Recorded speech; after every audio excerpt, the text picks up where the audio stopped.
Um especial sobre o Richarlison, que na semana passada ficou mais do que provado que é cria do América. Só que agora a gente vai contar mais detalhes da vida e obra de Richarlison, começando pela escola que o garoto frequentou. Um camisa 9. Ser a bola da vez na seleção brasileira não é novidade.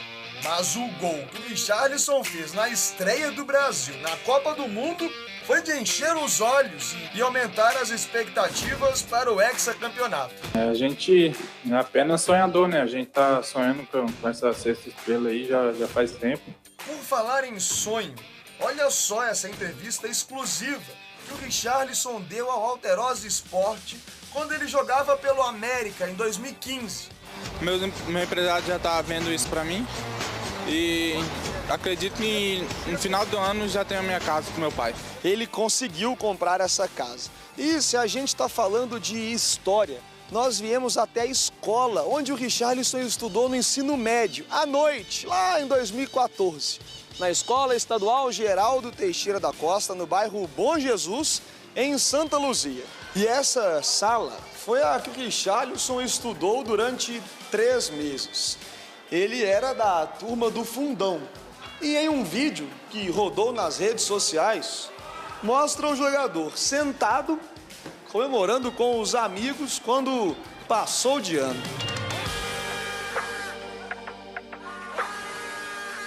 Segundo o relato dos professores que deram aula para ele em 2014, ele era um bom aluno, ele vinha todos os dias lá na escola. O Richarlison aprendeu direitinho então, porque até em inglês ele tá falando. I speak English, my friend. A fase do camisa 9 da seleção brasileira é espetacular. E se ele é acostumado a cumprir os sonhos, os adversários que se preocupem. O Richarlison quer gol. Com a camisa da seleção eu faço bastante gols e creio que aqui também não vai ser diferente. E é só o começo da investigação da vida e obra de Richarlison. O que você está olhando? Não, eu fiquei numa dúvida depois se o Richarlison chegou no infantil ou no juvenil no América, mas foi no juvenil mesmo. Foi no juvenil. Ele chega em 2014, né, em 2015 ele já joga no profissional. 3-1 no Mojimirim, eu lembro desse jogo. Agora, que personalidade, né? Esse cara é fantástico. Carisma. Fantástico. Ele chega, ele vai pro Fluminense, ele estreia no América, no profissional, joga bem, vai pro Fluminense, joga bem, chega num time menor da Inglaterra, joga bem. Foi no Watford? Foi no Watford, né? Quando subiu, né? Isso. E depois vai, o cara é fantástico, tem personalidade demais.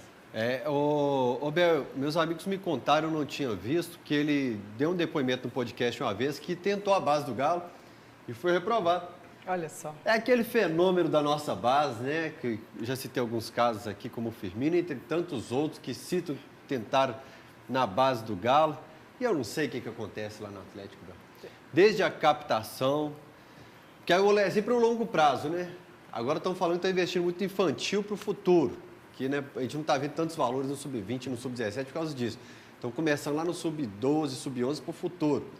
Mas desde que eu entendo, que eu comecei a entender de futebol, a base do Galo é um processo de longo prazo. Aí depois troca o diretor, aí começa outro processo de longo prazo. Aí vem o Chabre, que é jogador formado já. Aí vem o Damiani, que é o subinfantil. Aí troca tudo depois. O que eu gosto no Cruzeiro, se tornando SAF, é priorizar a questão de revelar jogadores, né? Principalmente porque recentemente o Cruzeiro fez um torneio dentro da Toca 1 com garotos abaixo de 12 anos. E eu acho isso espetacular, porque isso é abrir possibilidades. Né? Pegou as escolinhas do Cruzeiro, levou para lá para poder observar essa garotada, já fazer essa captação desde muito cedo. Isso eu acho muito interessante. Esse ano já revelamos grandes jogadores e acho que para o ano que vem nós temos mais jogadores que vão ser usados da base aí. O América tem uma base muito boa e o segredo do América começa lá no Topaz com o Ratinho, que é quem cuida, ele, o outro treinador, ele é o supervisor, sub-10, 11, 12 e 13. Aí quando chega no sub-14, que é o pré-infantil que está indo para o CT já, a gente tem uma base formada já dentro de casa. Isso faz muito tempo que o América tem isso.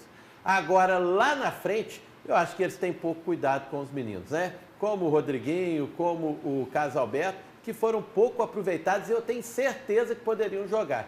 Então, falta ao América não essa captação, não essa formar o jogador, mas conseguir colocá-lo no profissional. E, Tom, eu estou tentando fazer uma terapia aqui de reclamar menos do Atlético. Estou tentando curtir um pouco mais o Atlético. Mas eu espero que vocês entendam que eu estou falando de categoria de base. Um clube que sempre teve entre os top 3 dos mais endividados do Brasil, não pode ter um aproveitamento tão ruim de base. Eu não estou falando de jogador que complementa o banco de reservas, não. Porque tem jogo que o Atlético ganha utilizando 12 jogadores formados nas categorias de base, você vai ver 9 ficar no banco de reservas.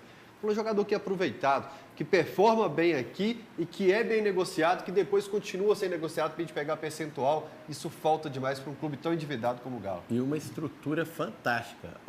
Lá o CT do Atlético, onde fica essa turma da base, é um hotel. Sim. Hotel, Sim. 3 por quarto, internet, banheiro legal. Então tem estrutura para trazer. Muito Não boa. traz, é porque falta competência e conhecimento para quem está comandando. E só um detalhe sobre essa matéria do Richarlison, aquela parte, às vezes o Milton vai conseguir achar aqui para mim, que mostra aquela entrevista exclusiva em 2014. Foi uma entrevista, o Richarlison, parece que o Jair fez um comentário, Jair Bala, que inclusive, força Jair, estamos aqui na oração pelo nosso mestre Jair Bala e morrendo de saudades. O Jair fez uma crítica em relação ao Richarlison, parece que foi um mal entendido. O Richarlison foi lá fazer a matéria, os dois se entenderam, Jair chorou. Ô, Bel, eu lembro direitinho, porque eu gostava de sentar na porta da Alterosa, assiste a Tobriano 499 com o Jair Bala. E o Jair falou assim, rapaz, falei um negócio do Richarlison aí, ele não gostou muito não. Aí tinha uma equipe da Alterosa lá no Lano Drummond, ele deu a entender lá que ele não gostou do comentário e tal. Tô chateado, porque eu gosto desse menino, acho que eu falei... E aí depois o Richarlison aparece na TV Alterosa, mas eu lembro direitinho do Jair falando, eu não gosto demais do menino, mas eu acho que ele também entendeu errado nas palavras. Ele até chorou, tadinho, nessa matéria. Eu tive um problema, foi o contrário.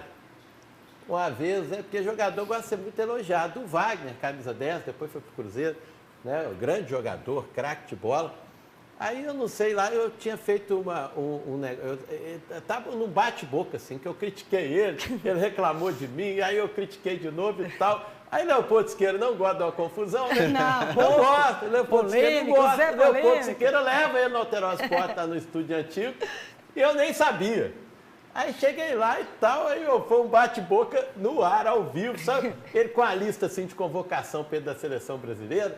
Ele aqui, ó, eu fui convocado. Eu falei, convocação ninguém vê jogador.